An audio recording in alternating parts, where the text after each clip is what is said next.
ഒരു വീട് എന്ന് പറയുന്നത് എല്ലാവരുടെയും സ്വപ്നമല്ലേ? ഒരു ആയുസിന്റെ അധ്വാനം കൊണ്ടുണ്ടാക്കുന്ന വീട്ടിൽ നല്ല ക്വാളിറ്റി ഉള്ള ഐറ്റംസ് യൂസ് ചെയ്യണമെന്ന് എല്ലാവരും ആഗ്രഹിക്കുന്നില്ലേ? ചേലക്കര മേപ്പാടത്തുള്ള ഏദൻ ഗ്ലാസ് ആൻഡ് പ്ലൈവുഡ്സ്. കുറഞ്ഞ വിലയിൽ ഗുണമേന്മയുള്ള ഡോറുകളാണോ നിങ്ങൾക്ക് ആവശ്യം എങ്കിൽ ചേലക്കര മേപ്പാടത്തുള്ള ഏദൻ ഗ്ലാസ് ആൻഡ് പ്ലൈവുഡ്സിലേക്ക് വരാം. ഇവിടെ വെറൈറ്റി കളക്ഷനുകൾ ഒരുക്കിയിരിക്കുന്നു. ഹോൾസെയിൽ വിലയിൽ ഗ്ലാസ്, പ്ലൈവുഡ്, ഹാർഡ്വെയർ, തേക്ക് ഡോറുകൾ, ബാത്റൂം ഡോറുകൾ കൂടാതെ 40-ലധികം ഡിസൈനുകളുമായി ബെഡ്റൂം ഡോറുകളും ഇവിടെ ലഭ്യമാണ്. ഡെൻവുഡ്, തോംസൺ, പ്രസ്റ്റേജ് തുടങ്ങി ബ്രാൻഡഡ് കമ്പനികളുടെ വലിയൊരു ലോകം. ഈർപ്പവും ചെതലും ഏൽക്കാത്ത WPC ഡോറുകൾ. കുറഞ്ഞ വിലയിൽ ക്വാളിറ്റി ഉൽപ്പന്നങ്ങൾ വാങ്ങാൻ ഏവരും സന്ദർശിക്കൂ Eden glass and plywoods, Meppadam.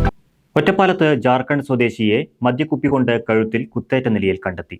കഴിഞ്ഞ ദിവസം രാത്രി പാലാട്ട് റോഡിലെ ഒരു വീടിന് മുന്നിലായിരുന്നു സംഭവം. ജാർഖണ്ഡ് സ്വദേശിയായ 48-കാരൻ ചന്ദൻലാൽ ശർമ്മയെയാണ് ഗുരുതരമായി പരിക്കേറ്റ നിലയിൽ കണ്ടെത്തിയത്. മദ്യക്കുപ്പി കൊണ്ട് സ്വയം കഴുത്തിൽ കുത്തിയതാണെന്നാണ് പോലീസിന്റെ പ്രാഥമിക നിഗമനം. ഇയാൾ മതിൽ ചാടി വന്ന് വീടിന് മുന്നിൽ അവശനിലയിൽ രക്തം വാർന്നു കിടക്കുന്നത് കണ്ട വീട്ടുകാർ ഒറ്റപ്പാലം പോലീസിനെ വിവരം അറിയിക്കുകയായിരുന്നു. പോലീസിന്റെ അന്വേഷണത്തിൽ നിലവിൽ സംഭവത്തിൽ മറ്റാർക്കും പങ്കുള്ളതായി കണ്ടെത്താനായിട്ടില്ല. സ്വയം കഴുത്തിൽ കുത്തി ജീവനൊടുക്കാൻ ശ്രമിച്ചതാണെന്നാണ് പ്രാഥമിക വിവരം. ഇയാൾ തനിയെ വീട്ടിലേക്ക് മതിൽ ചാടി വരുന്നതിന്റെ ഉൾപ്പെടെ CCTV ദൃശ്യങ്ങൾ പോലീസ് ശേഖരിച്ചിട്ടുണ്ട്. വീട്ടുകാർ വിവരം അറിയിച്ചതിനെ തുടർന്ന് മുൻ വാർഡ് കൗൺസിലർ സഞ്ജുവും സ്ഥലത്തെത്തിയ പോലീസും ചേർന്ന് ഇയാളെ താലൂക്ക് ആശുപത്രിയിൽ പ്രവേശിപ്പിച്ചു. തുടർന്ന് സ്ഥിതി ഗുരുതരമായതിനാൽ തൃശൂർ മെഡിക്കൽ കോളേജിലേക്ക് മാറ്റുകയായിരുന്നു. ഇന്നലൊരു ഏകദേശം 8-8:30 കൂടിയിട്ട് ഈ വീട്ടിൻ്റെ ആൾക്കാർ രവിയേട്ടൻ എന്ന് പറയുന്ന ആൾ എന്നെ വിളിച്ചു. അങ്ങനെ ഒരാൾ ഇവിടെ മതിൽ ചാടിയിട്ട് ഇവിടെ വന്ന് കിടക്കുന്നുണ്ട്, മേത്ത് ചോരയും കാര്യങ്ങളായിട്ടാണ് കിടക്കണമെന്ന് പറഞ്ഞ് എന്നെ വിളിച്ചു.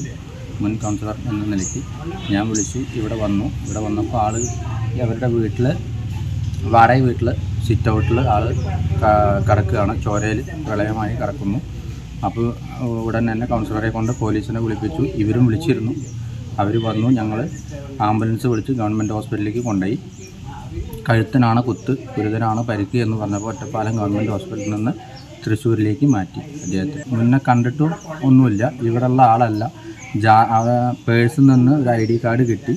അത് ജാർഖണ്ഡോ അവിടെ നിന്നാണ് കിട്ടിയതെന്നാണ് ശ്രീ സാർ പറഞ്ഞത്. News desk CCV.